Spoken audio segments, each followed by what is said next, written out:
Bonjour Anissa Mbida. Bonjour Mathieu, bonjour à tous. Alors cette innovation du jour, on se demande pourquoi personne n'y a pensé avant.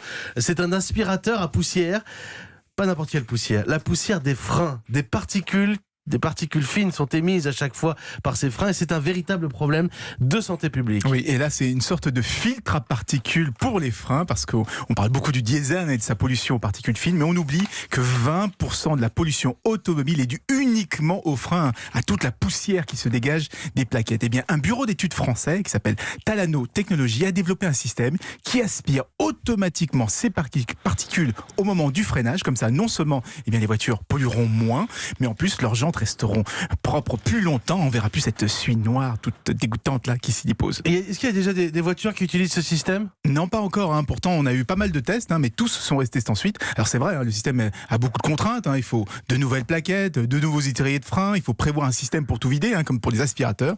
Donc je pense que les constructeurs attendent simplement que ce soit obligatoire pour s'y intéresser sérieusement. En revanche, ça pourrait arriver beaucoup plus rapidement dans les chemins de fer. Vous avez peut-être entendu parler de ce rapport alarmant dans certaines stations de métro parisien. Ouais. Eh bien, la pollution aux particules serait 10 fois supérieure au seuil recommandé. Et là encore, c'est à cause des poussières de frein. Alors, est-ce qu'on a une date pour l'arrivée dans le métro ? Alors, les tests commencent à la fin de l'année dans plusieurs rames du RERC à Paris. Et s'ils sont concluants, eh bien, c'est l'ensemble du réseau qui pourrait être équipé. Et qui sait, peut-être que ça incitera à légiférer pour rendre ce système obligatoire. Mais c'est vrai, vous avez raison de le souligner. On parle beaucoup du diesel. Les freins aussi représentent de fortes émissions de particules fines. Merci beaucoup, Anissa Mbida. On a l'aspirateur. Il ne reste plus qu'à inventer le sac qui va avec cet aspirateur, si j'ai bien compris. Merci, Anissa.